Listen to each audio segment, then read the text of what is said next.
You are now an assistant agent. Let's assume that you've done a course of study and you've satisfied those requirements. You've applied to the Office of Fair Trading, you've paid your money, and you are now an assistant agent, let's say at real estate, working in an office.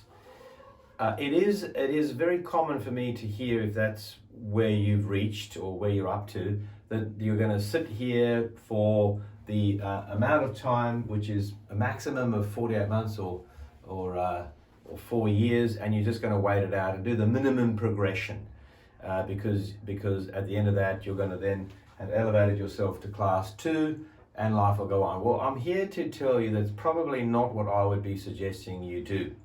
I would be trying to move myself from assistant agent to class 2 as quickly as you can, because it's only when you reach class 2 that you can actually start to make your career will take off and make some serious money. Because remember, up until the point where you're class 2, you can't really work autonomously. You've got to be working under supervision, and so necessarily that means that whoever's employing you will see you as somebody that requires supervision, and therefore added responsibility on other staff members. The moment you shake off the shackles of being supervised, you're now putting yourself in a position where you really can start to move your career forward. So as an assistant agent, although you do have a length of time to get your qualifications, my suggestion is that you work on it immediately. There's nothing stopping you.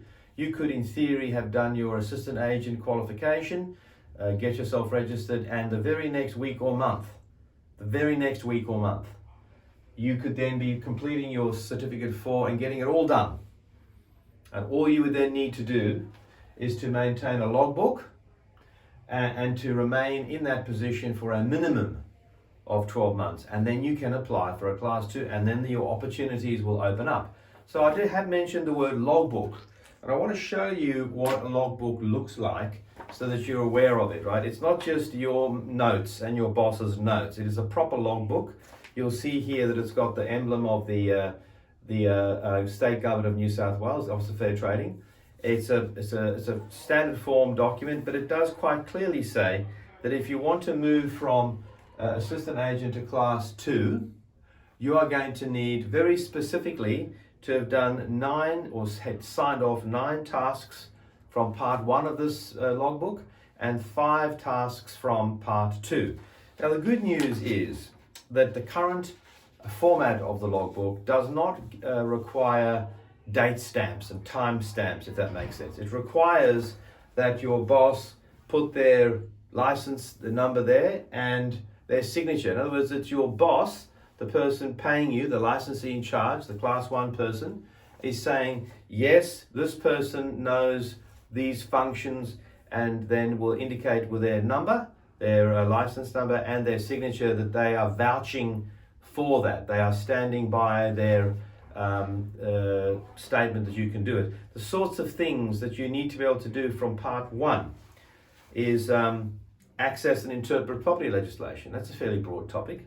And develop and prepare prospecting plans, or demonstrate effective management of client relations. These are very what I call high-level management skills, and you need 9 of these from part 1, and you need your boss to sign off 5 from part 2.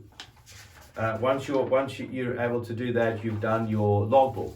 So in other words, it's not something that you need to have kept for the full duration of the time that you're an assistant agent, but what is important is that your boss is able to verify that they're happy that you can do it, they sign off on it, and you'll be able to progress. So assistant agent, I suggest you do not vacillate and sit around and wait.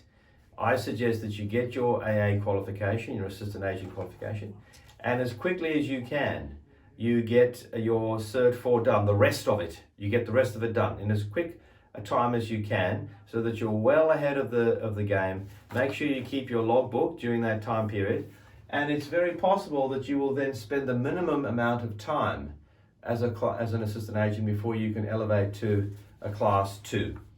My name is Craig Swan, and on behalf of Leverage Academy, I hope that's been useful information. Make sure you enjoy yourself in the world of agency, and happy hunting.